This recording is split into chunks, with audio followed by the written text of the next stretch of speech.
So, what did you read this year? Last year? In 2013, I read a total of 72 books in their entirety. That was a lot more than my target of 62, which possibly foretells some base disaster for the degree I'm meant to be completing in a few months' time. Of them, 22% were for the sake of university. I'd like to take a second to point out that most of the books I read for uni I don't read from cover to cover, hence do not end up on this list.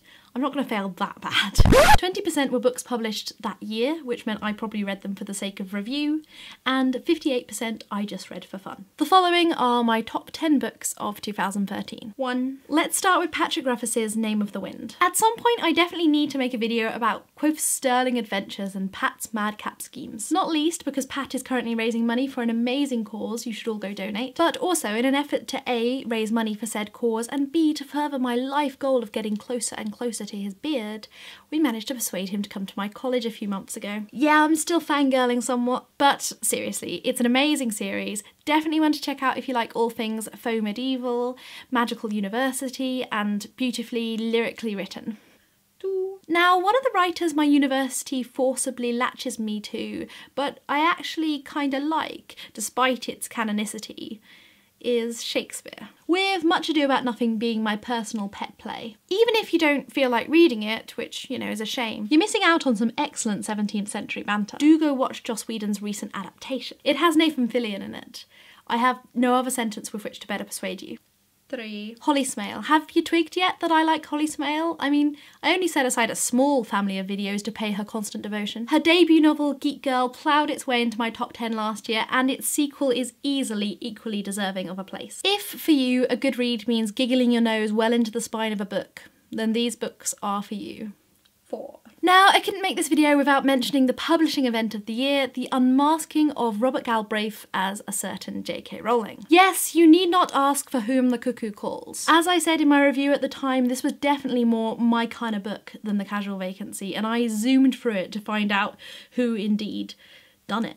5. Amazingly enough, another of my university mandated reads made it onto this list, and that is the short stories of Sadat Hassan Manto. I read a collection called Kingdom's End and Other Stories, but I hear there are lots of collections with overlapping tales. I'm really amazed that this author is so utterly unknown outside of the Indian subcontinent. His works, striking short stories centering around the partition of India and Pakistan, consider concepts of identity inherent in nationalism, as well as asking how humans can get caught up in the kind of horrors that were going on during that point in history. I found it a stunning read, but I would definitely recommend it with a warning to those who are easily shocked or disturbed. 6. Now I have to mention Terry Pratchett. Those who've been watching my yearly reading progress on Goodreads, link below if you are a good reader, will have noticed that I've been consuming quite a considerable quantity of Pratchett recently. I've been trying to read through all the Discworld books in order, and in fact 21 of the books I read last year were penned by his good self. There is an extent to which I could fill up this entire list with his books alone, but I've narrowed it down to mentioning 2, giving them one spot. Shh. The Fifth Elephant, because even with a new handle and a new blade, it's still your grandfather's axe. And Masquerade,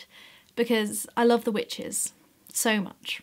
And opera. Pratchett is one of the only authors I can list alongside John Green, because I think both of them write extremely readable, extremely enjoyable books, and yet books that consider really complex, really important ideas.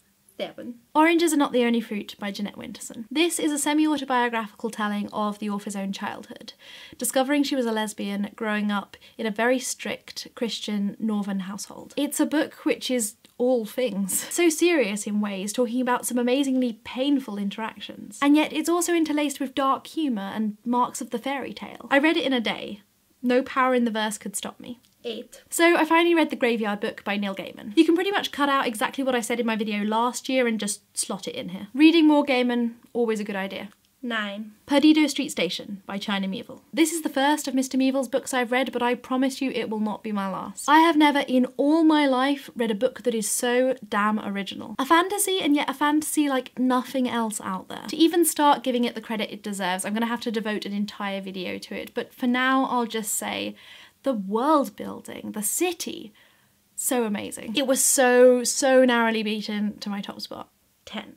Finally, winning the highly coveted award of Best Book I Read that year, Some Tales of the Afterlife by David Eagleton. This I must thank the giant Oxfordian Blackwells for. I wandered in and found their book displays so beautiful, so enchanting that I couldn't part empty-handed, and ended up with this. This being not YA and not fantasy, something short story-ish, something I never would have normally chosen. And yet, dear reader, I'm so glad I ended up with it. This is a collection of short stories, some so short they're but a couple of pages long. Each one is its own little thought experiment, framed in the sense of an afterlife. They pretty much all start in the afterlife. You wake up and you live your entire life backwards. You wake up and have to watch all your descendants live out their lives. You wake up and you can be reincarnated as anything you want. Each one is such a fascinating idea. They all twist and turn in ways you'd never expect, and they all stand to change the lens through which you'd view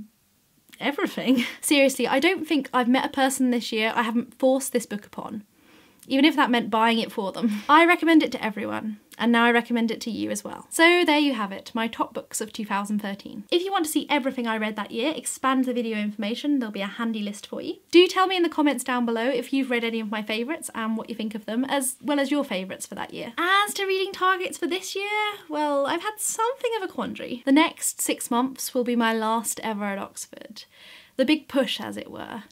We'll finally be going over the top, showing Jerry Examiner what for and such. So really, I should be reading very little outside the tutor-mandated list. But when that date has loomed, doomed and gone, why then my time shall be my own again. There will definitely be some binge reading. So really, I have no idea what I'm realistically going to achieve, so have set the unrealistic target of 100. What about you guys? How many books are you hoping to read in 2014?